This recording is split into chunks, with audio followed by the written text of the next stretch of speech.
सिंहासन बत्तीसी की 23वीं कहानी। धर्मवती पुतली की कथा।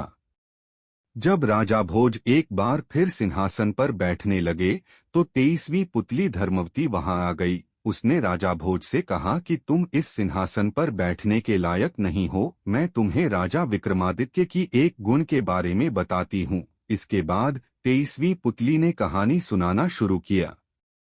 एक दिन राजा भोज दरबार में बैठे अपने मंत्रियों के साथ किसी मुद्दे पर चर्चा कर रहे थे। बात बात में मंत्रियों के बीच बहस छिड़ गई कि मनुष्य जन्म से बड़ा होता है या कर्म से। इस मुद्दे को लेकर सभी मंत्री दो हिस्सों में बंट गए। एक गुट का मत था कि मनुष्य जन्म से बड़ा होता है, क्योंकि पूर्वजन्मों का कर्म ही होता है जो मनुष्य जन्म मिलता है। वही संस्कार आनुवंशिक होते हैं, जैसे राजा का बेटा राजाओं की तरह व्यवहार करता है। वहीं दूसरे गुट का मानना था कि कर्म ही सबसे ऊपर है, इसलिए अच्छे परिवार में पैदा हुए व्यक्ति भी बुरी संगत में पड़ सकते हैं। इस पर पहले गुट ने तर्क दिया कि फिर भी परिवार से मिले संस्कार कभी नष्ट नहीं होते। जैसे कमल का पौधा कीचड़ में रहकर भी शुद्ध होता है, गुलाब कांटों में खिलकर भी सभी को पसंद होता है, चंदन के पेड़ पर सांप रहते हैं फिर भी चंदन की खुशबू कम नहीं होती। दोनों गुट अपनी अपनी बात को पूरे तर्क के साथ रख रहे थे और राजा विक्रमादित्य ये सब चुपचाप बैठकर सुन रहे थे। बात को बढ़ता देख उन्होंने कहा कि वो इसका फैसला एक उदाहरण के साथ करेंगे।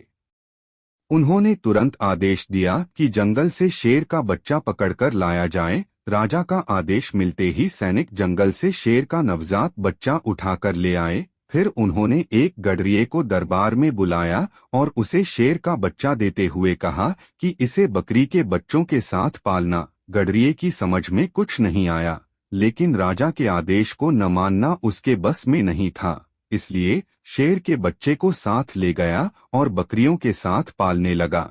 उसे भी भूख लगने पर बकरियों का दूध पिलाया जाता।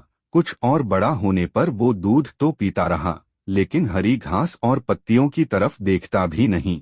फिर एक दिन राजा विक्रमादित्य ने गडरिये को महल में बुलाया और शेर के बच्चे के बारे में पूछा। गडरिये ने बताया कि शेर का बच्चा बिल्कुल बकरियों की तरह व्यवहार करता है, लेकिन हरी घास नहीं खाता है। उसने राजा से अनुरोध किया कि शेर को मांस खिलाने की अनुमति दी जाए। इस पर राजा विक्रमादित्य ने कहा कि उसका पालन पोषण सिर्फ दूध पर किया जाए। गडरिया सोच में पड़ गया। उसे समझ नहीं आ रहा था कि महाराज एक मांसाहारी जीव को शाकाहारी क्यों बनाना चाहते हैं। यही सोचता सोचता वो घर लौट गया। शेर का बच्चा अब काफी बड़ा हो गया था। वह अब दूध के साथ कभी कभी ज्यादा भूख लगने पर घास भी खा लेता और शाम होते ही अन्य बकरियों की तरह उसे भी बाड़े में बंद कर दिया जाता और वह भी चुपचाप बकरियों के साथ बाड़े में आराम से बैठा रहता। एक दिन जब शेर का बच्चा अन्य बकरियों के साथ हरी घास चर रहा था तो पिंजरे में बंद एक शेर को लाया गया। शेर को देखते ही सारी बकरियां डरकर भागने लगीं, तो शेर का बच्चा भी डरकर भाग खड़ा हुआ। उसके बाद राजा ने गडरिये को आदेश दिया कि अब शेर के बच्चे को अलग से रखा जाए और भूख लगने पर उसके सामने खरगोश को छोड़ा जाए।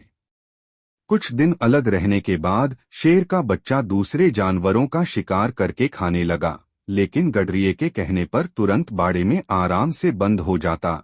लेकिन धीरे धीरे उसमें बकरियों की तरह डरने वाला स्वभाव खत्म होने लगा था। एक दिन जब फिर से उसी शेर को उसके सामने लाया गया तो वह डरकर नहीं भागा। जब उसने शेर की दहाड़ सुनी तो वो भी तेज आवाज में दहाड़ा।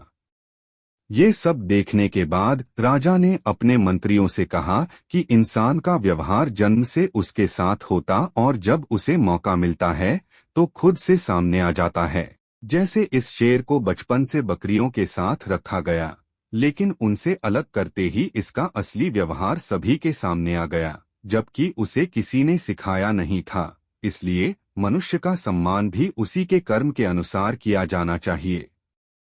हालांकि सभी राजा की बात से सहमत हो गए, लेकिन एक दीवान ने कहा कि राजकुल में पैदा होने वाला ही राजा होता, वरना 7 जन्मों तक कर्म करने के बाद भी कोई राजा नहीं बनता। इस बात पर राजा विक्रमादित्य मुस्कुरा दिए। समय बीतता गया और एक दिन उनके दरबार में एक नाविक राजा को भेंट करने के लिए सुंदर फूल लेकर आया। दरबार में मौजूद सभी लोगों ने पहली बार इतना सुंदर फूल देखा था। राजा ने सैनिकों को यह पता लगाने के लिए भेजा कि ये फूल कहाँ उगता है। सैनिक उस दिशा में नाव लेकर बढ़ने लगे जिस दिशा से फूल बहता हुआ था। बहते बहते नाव उस जगह पहुंची जहां से यह फूल आया था। वहां का दृश्य देखकर सैनिक हैरान रह गए। वहां एक पेड़ से योगी उल्टा लटका हुआ था और जंजीरों से जकड़ा हुआ था। जंजीरों के कारण उसके शरीर पर गहरे घाव बन गए थे।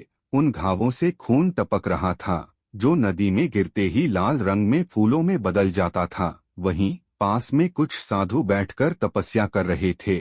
ये सब देखने के बाद सैनिक फूल लेकर दरबार लौट आया और सारा किस्सा राजा को बताया। ये सब सुनने के बाद राजा विक्रमादित्य ने उस दीवान की तरफ देखा जिसने कहा था कि राजा का बेटा ही राजा बनता है।